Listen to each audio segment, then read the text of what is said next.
অভিমানী মনের দোসর অহংকার।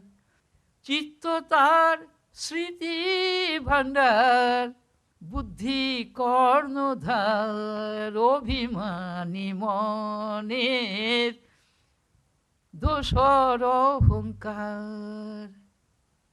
অতি প্রিয় তার স্বপ্নের সংসার, কর্তা ভোক্তা জ্ঞাতা ভাবে করে ব্যবহার। সাধে ভরা চিত্ত, সাধ্য অতি সীমিত তার। দম্ভ দর্প লোভ বসে পেতে চায় সবে অধিকার, পেতে চায় সবের অধিকার। অভিমানী মনের দোসর অহংকার। স্বার্থ সিদ্ধি হলে মজা করে সকলে, স্বার্থ সিদ্ধ হলে মজা করে সকলে। বিফলে রোষানলে জলে অন্তরে, শোকমোহে হয় সে কাতর। অভিমানী মনের দোসর অহংকার। বুদ্ধি দোষে কর্মফলে ফাঁসে সে, বুদ্ধি দোষে কর্মফলে ফাঁসে।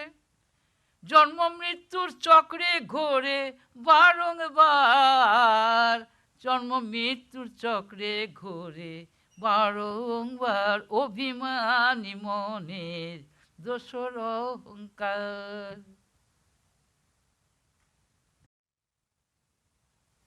প্রত্যেকটি কথা একেবারে বাস্তব সত্যকে পয়েন্ট আউট করে দিচ্ছে, কিন্তু অভিমানী মন মানবে না, মানবে না, মানেনি। তবে যে মানতে পারবে তার নিশ্চয়ই কাজ হবে।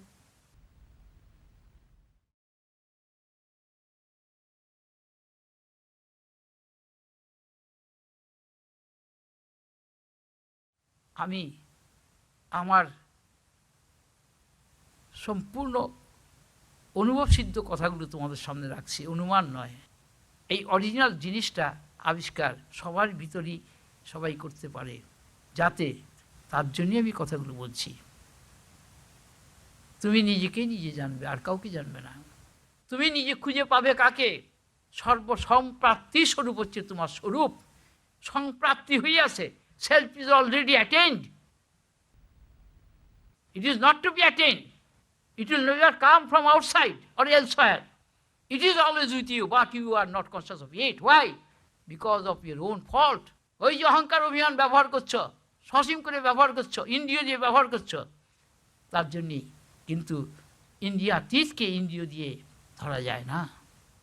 অবিদ্যার থেকে বিদ্যার ঘরে যেতে হলে বিদ্যার অধিকারী পুরুষের কাছে যেতে হয়, তাদের সঙ্গ করতে হয়।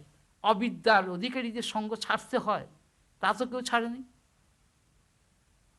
অন্তত আমি দীর্ঘকাল সেই জিনিসে লক্ষ্য করেছি। যাদের সামনে আমি প্রসঙ্গ উত্থাপন করেছি দিনের পর দিন, তারা কিন্তু তাদের সেই অবিদ্যা অজ্ঞানীদের সঙ্গ তারা ছাড়েনি, আরও বেশি করে নিয়েছে। তার ফলে কী হয়েছে?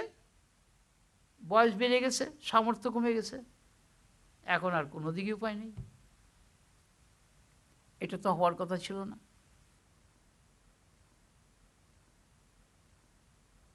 আমি তো তাদের এই জিনিস শোনাইনি, আমি যা শুনিয়েছিলাম তার তো অধিকারী কেউ হলো না। কেন হলো না? তারা এটাকে অভ্যাস করেনি। অনাত্মা সেবা করার মানে নিজের ভিতরে আত্মাকে অবজ্ঞা করা, অস্বীকার করা, কল্পিত কল্পনার দেবতা ঈশ্বরকে নিয়ে মাতামাতি করা। সারা জীবন চলে গেল, কিছুই হলো না।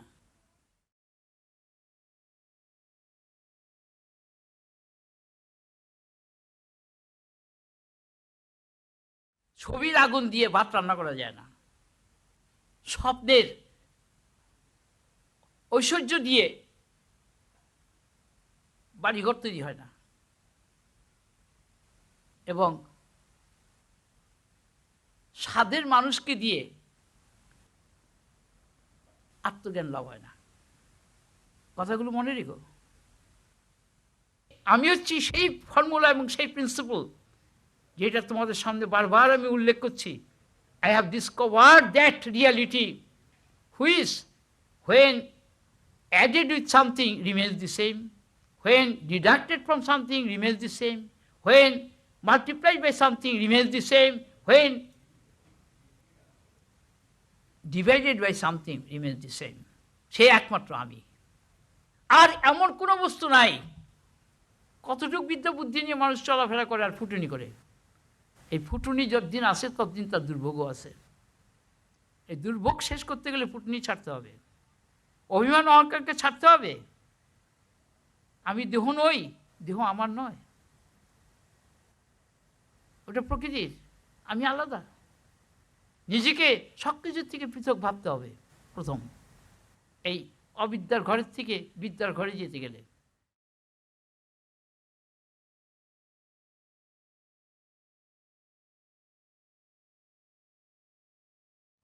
ওই যে আজকে গান করলো আপন স্বরূপে পূর্ণ আপন, এই গানগুলোতে এখানকার অনেকেই গায়, অর্থ বোঝে কিছু, কিছু ভাবে কিচ্ছু না। বহুবার বলা হয়েছে যে গানগুলোর হচ্ছে ফর্মুলা।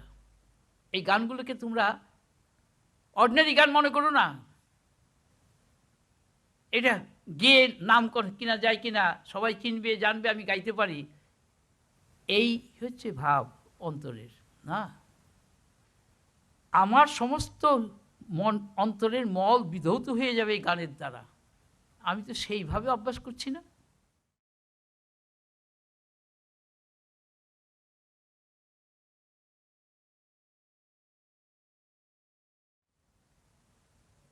যখন তুমি দেখবে সারা বিশ্বে আমি একা আছি, একাকিত্বের যে আনন্দ, that is call bliss absolute. শুনে নাও আমার কথা। আমি ছোটবেলার থেকে সেই একাকিত্বের আনন্দে মাতোয়ারা হয়ে আছি। পঠিত জ্ঞান দিয়ে তোমার জীবনের কোনো রহস্য উদ্ঘাটন হয় না।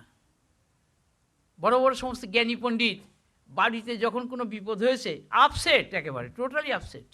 যে কি এদিকে জ্ঞানের বাণীর মুখে আর অজ্ঞানের কাছে মাথা নত করছো, তাহলে কি জ্ঞান লাভ করলে?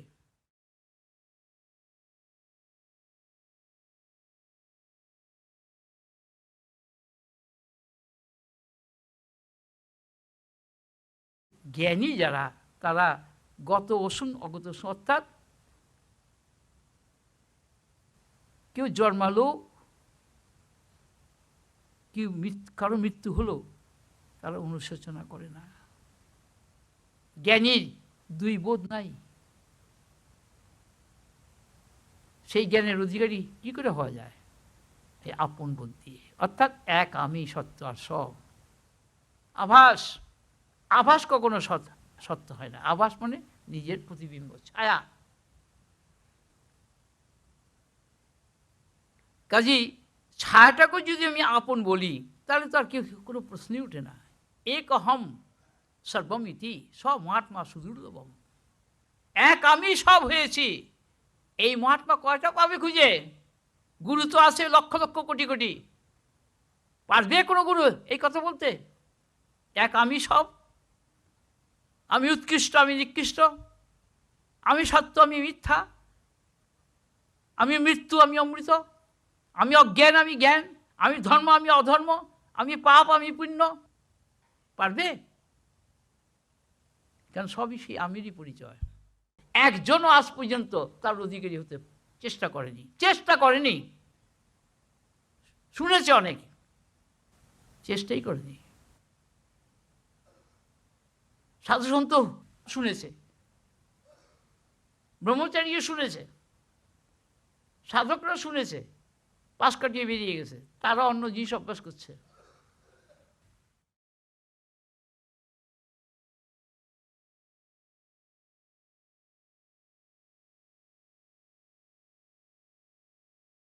সবই বোধে করা, বোধে ভরা। বোধের কতগুলো বৃত্তি মাত্র। সুখ দুঃখ বোধের বৃত্তি, ভালো মন্দ বোধের বৃত্তি, ধর্মাধর্ম বোধের বৃত্তি, পাপ পুণ্য বোধের বৃত্তি, জ্ঞান অজ্ঞান বোধের বৃত্তি। বোধ ছাড়া কোনো বৃত্তি হয় না, আর বৃত্তি ছাড়া ব্যবহার হয় না। তাহলে বোধের ব্যবহার বোধই করছে, আর তো কিছু নাই। এইটি হচ্ছে আপন বোধ।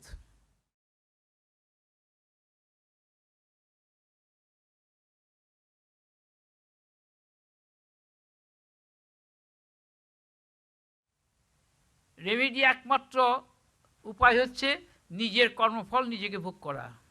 কেউ নেবে না, কল্পিত দেবতা, ঈশ্বর, কোনো গুরু কেউ নেবে না। তোমার কর্মফল তোমাকে ভোগ করতেই হবে। কিন্তু যেই মুহূর্তে তুমি জানলে যে you are one by yourself and none else is there within and without, then there is no suffering. সমস্ত সাফারিং তখন ব্লেসিংয়ে পরিণত হয়ে গেল। তুমি ইন্দ্রিয়াতীত, তুমি সসীম নও, তুমি অসীম, অনন্ত, অখণ্ড, ভূমা, পূর্ণ, শাশ্বত, অচ্যুত, নিত্য, অদ্বৈত। কত শুনবে? পারবে সহ্য করতে তোমার অহংকার? শোনো শোনো, শুনতে শুনতে তোমার মন অভিভূত হয়ে যে আপনি শান্ত হয়ে আসবে।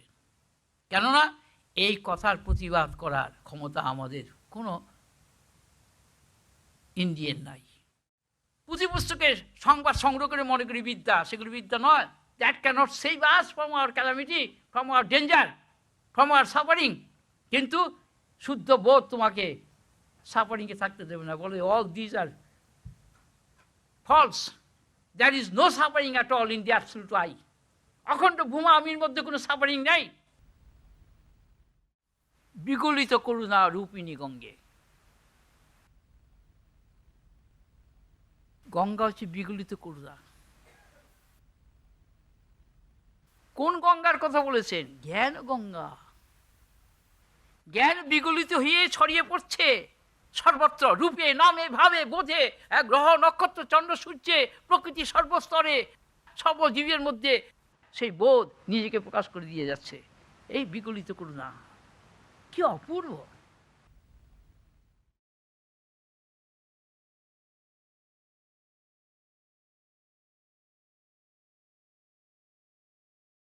আমি এই ইন্দ্রিয় দৃষ্টির ঊর্ধ্বে কী করে যাওয়া যায় তাও বললাম, এবং অন্তরের থেকে কেন্দ্রীয় স্বভাবে কী করে থেকে সবদে যাওয়া যায় তাও বললাম।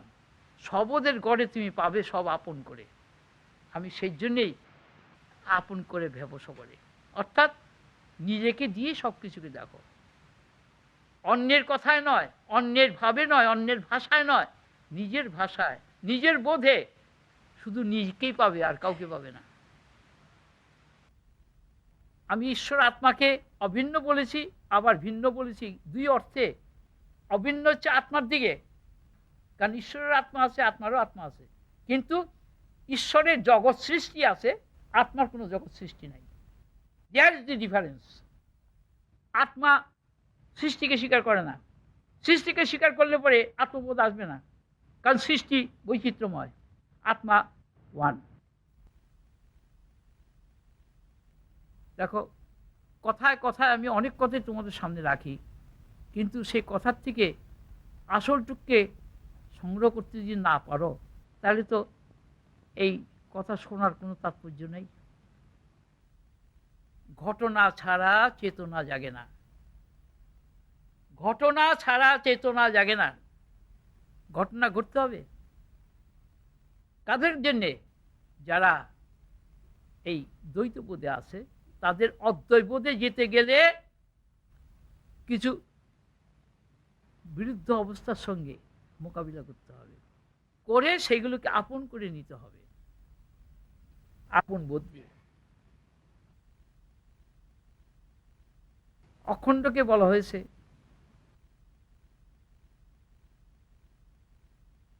পূর্ণ। অখণ্ড নাহলে পূর্ণ হয় না। পূর্ণের মধ্যে যা কিছু হচ্ছে সবটি কিন্তু পূর্ণ, কেন পূর্ণ কখনো অপূর্ণ হয় না। খুব মনে রেখো কথাগুলি।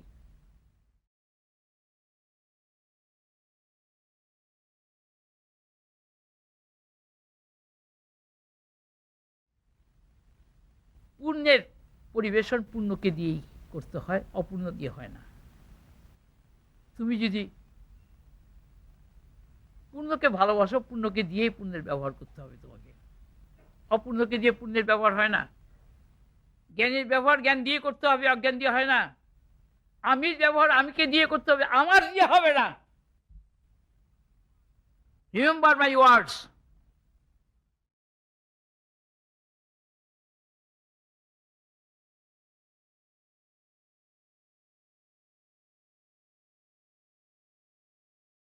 ইন্দ্রিয় দিয়ে যা দেখছি এটা সত্য নয়, আজকে যা দেখছি এটা সত্য নয়, আজকে যে শুনছি তা সত্য নয়। বলতে পারি যে আপনি যে বলছেন হ্যাঁ এটা আমি এখন বলে যাচ্ছি এটাও সত্য নয়। কেন? তুমি একা, তুমি সত্য। কোথায়? When you are one, but when you are a listener, then you are not real. When you are a doer, you are not real. When you are enjoyer, you are not real. স্বভাবের ঘরেতে দ্বৈতবোধ, আমি আর তুমি। স্ববোধের ঘরে এক আমি। একমবদ্বয়ম। কে কোথায় আছো শুনে যাও, সে একের বাণী বলছে ব্রহ্ম আত্মার আমি।